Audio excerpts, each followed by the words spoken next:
Equilibrium is the condition in which all acting influences are balanced or cancelled by equal opposing forces, resulting in a stable system. Active transport is the movement of molecules through the cell membrane against a concentrating gradient. Like moving from a low concentration to a high concentration, this type of transport needs ATP, which is energy. There is primary active transport, also called direct active transport, which uses metabolic energy to transport molecules across a membrane.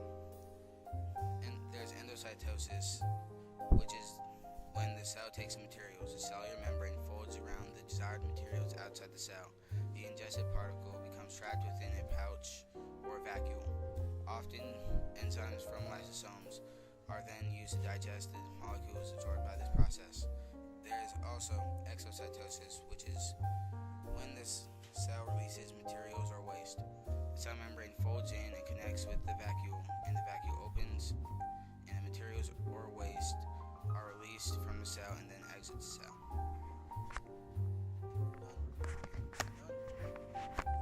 Passive transport is a movement of biochemicals and other atomic or molecular substances across cell membranes. Unlike active transport, it does not require an input or chemical energy.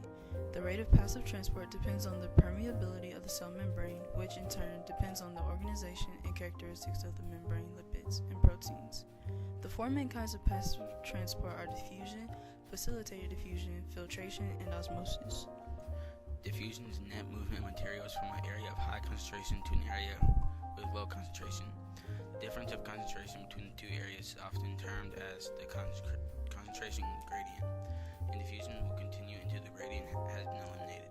Since diffusion is done by moving materials from a higher concentration to a lower concentration, it is described as moving solutes as moving down the concentrating gradient. Facilitated diffusion is also called carrier-mediated diffusion. It is the movement of molecules across the cell membrane via special transport proteins that are embedded within the cellular membrane. There are many large molecules such as glucose are insoluble in lipids and too large to fit in the membrane pores. Therefore, it will connect with its specific carrier protein, and the structure will then be bonded to the receptor site and moved through the cellular membrane. Facilitated diffusion is a passive process. The solutes move down the concentrating gradient and do not use extracellular energy to move. Filtration is the movement of water and solute molecules across the cell membrane due to hydrostatic pressure generated by the cardiovascular system. Depending on the size of the membrane pores,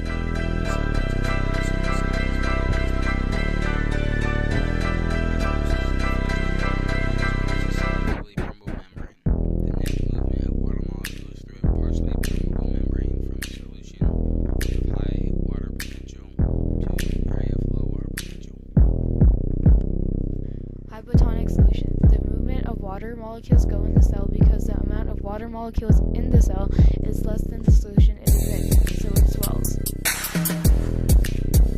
Isotonic solution is the net movement of water molecules in zero because the amount of water molecules in the cell is zero. As you notice in the picture, the cells stay the same. A hypertonic solution is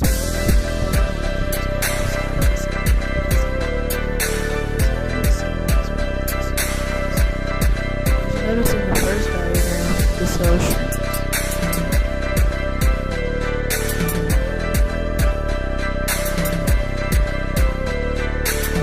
Homeostasis is the ability to maintain a stable environment.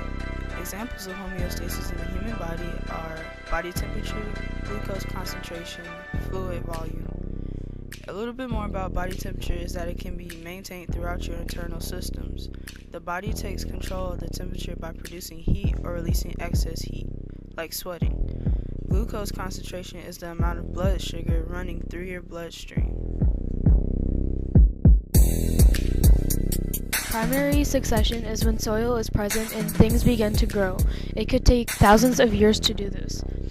Secondary succession is when an area has been ruined by human activities. The soil is then ready to to grow, and it takes less time to grow than primary succession.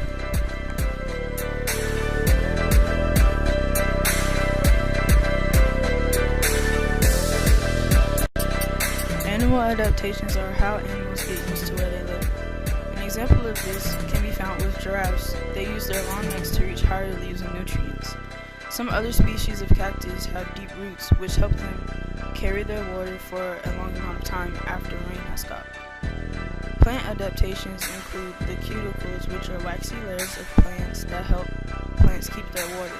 Stomata act as pores and allow plants to get their nutrients.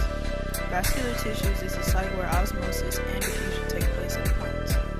Plants also have seeds, which is a reproductive adaptation that can survive harsh